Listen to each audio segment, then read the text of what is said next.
Sports Talk 1080 The Team. Orlando's Tuck and O'Neill with Mike Tuck. I'm Jerry O'Neill. It's football season. Last night, when we taped this on Wednesday, the playoff committee announced their second week's top 25. They had Clemson first. No surprise. They stay there. Alabama moved from fourth to second off the win over LSU. Ohio State stayed third.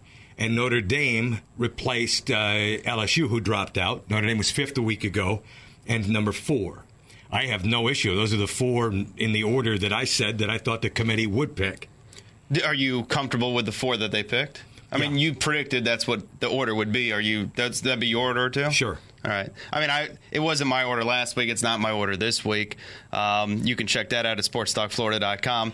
I think the one thing to remember here is that Clemson, I think, obviously controls its own destiny. Sure. At 1. Even though the schedule gets weaker, there's no reason that they'll get moved out. They might get moved down, but they're not going to get moved out. Right.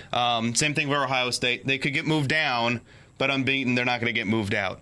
Alabama, it seems extremely unlikely that they would get moved out because you're not going to get 2 unbeatens that would jump them. Right. That isn't even a possibility when you look at the landscape.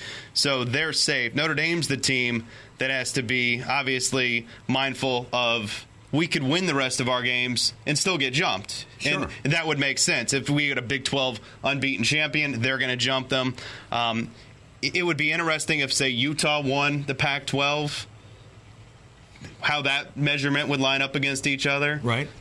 So, you know, I disagree with the order, but at the end of the day, here we are in week 2. We still got 3 more weeks to go.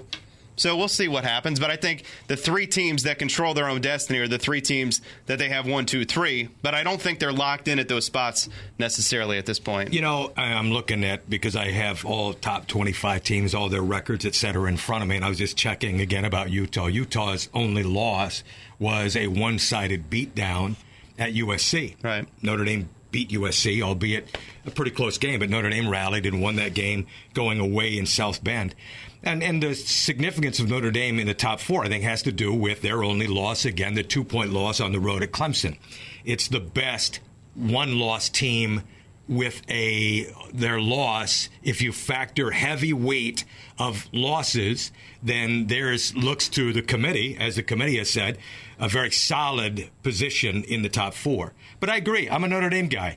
But it can be very objective. I think I'm being objective when I talk about them, but there's no question. If you look even at Baylor, I've said Baylor has benefited from this committee by being ranked as high as they are because they've played nobody. But to come so is Ohio State, for what it's worth. Correct. But to come on their schedule, Baylor has Oklahoma, Oklahoma State, TCU, and Texas the next 4 weeks. If they run the table, if Baylor were to run the table, and I don't think they will. In fact, I don't know whether they're going to survive Oklahoma this week, even though they pounded them the last 2 years. The game is in Waco. They would surpass Notre Dame as an unbeaten.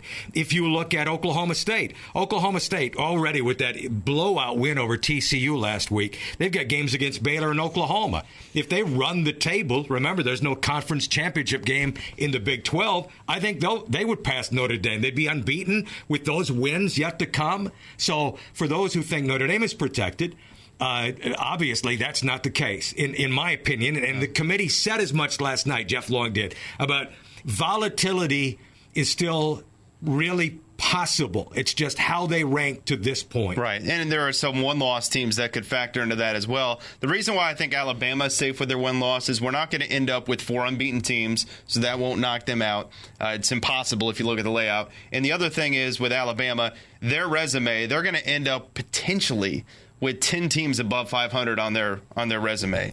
No team in America is going to be able to match that with who they beat this year. The only problem for Alabama, and this could come into play if Notre Dame wins out, which would include Notre Dame wants Stanford to win every game except the one they play them.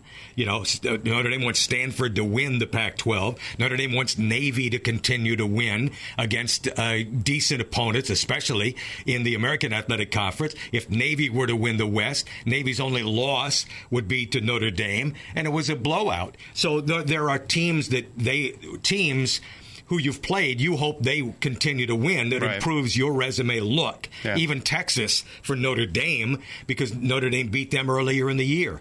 But if it came down to, if Notre Dame ran the table and their previous opponents also continue to play well, the committee, and Alabama wins out, the committee would, and if the other teams in the SEC West continue to eat one another and absorb losses, maybe even Florida in the SEC championship game comes in having lost to Florida State, and God knows maybe to South Carolina, you could create a head scratcher as to which one-loss team, Alabama or Notre Dame, is more deserving. I don't think that's possible. I hear what you're saying.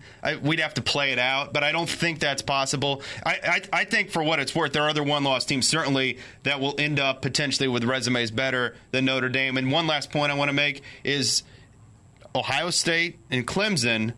Y'all better think about winning out, because I don't think either one of them are safe if they lose a game before now and the end of the season. No question. It's like a week ago. We get excited and we start matching teams up. Don't start doing that yet. It's way too early to start doing that, because all these teams are fallible. Nobody's unbeatable. We talk about it every day, 3 to 7 on the radio at Sports Talk 1080, The Team Orlando.